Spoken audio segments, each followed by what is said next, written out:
Hello, it's Ms. Struck, coming at you with instructions on how to do our independent reading program.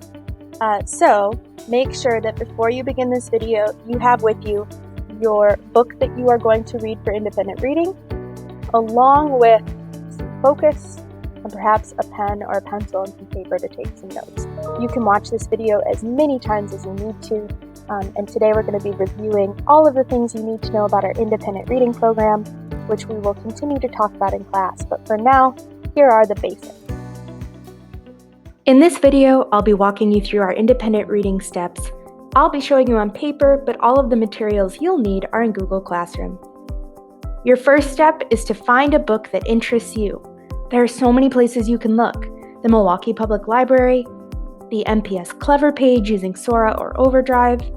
I even have my own personal virtual library where you can find ebooks. I promise you, we'll find you a book that you like. Step 2 is to set your reading goal. Now, this could get a bit tricky, so listen carefully. In order to set your goal, you need your book and a timer. You can use a cell phone or a clock. You'll set your timer for 10 minutes and see how many pages you read naturally in that 10 minutes. During this 10 minutes, in order to set the most accurate goal for yourself, make sure that you read at a natural pace.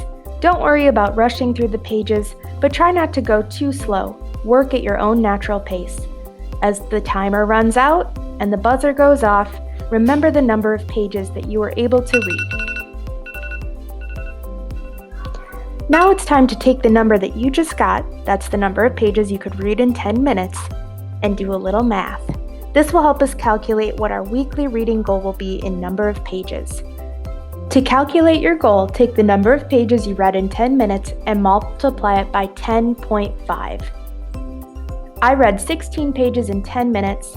I'm going to multiply that by 10.5. My weekly reading goal is 168 pages. That equals roughly 15 minutes per day of reading. Your goal is going to look different than mine, and your goal is going to change every time you start a new book. Think of it this way: some books are more difficult than others and may take you a little bit longer to get through a page. Calculate your reading goal every time you start a new book. Step 3 is to start reading. It's time to open those books. We'll be using a reading log to track our progress and make sure we're working towards our goals. I'm sure you're wondering, what the heck is a reading log, Ms. Struck? Let me show you. So my copy is paper, but yours will be online in Google Classroom. If you'd like a copy printed out, let me know. In my reading log, I'm going to put down the title and the author of the book that I'm reading. I also need to go back and get my weekly reading goal. That was the math that we just did, which was 168 pages. Remember, yours will look different than mine based on the number of pages you can read in 10 minutes. Now you'll try to read every single day this week, and every day you read, you should log what page you started on and what page you ended on. If you skip any days or you don't feel like reading, put an X in the box for that day. At the end of the week, you'll tally up all the pages that you read and figure out whether or not you hit your goal. You see me doing this for 2 weeks, but we'll be stopping every Monday to check reading logs and make sure that you're meeting those goals. Keep in mind that your reading log is only one part of your grade. Your grade will also depend on the following things: a weekly reading reflection, reading conferences with Ms. Struck, and book talks.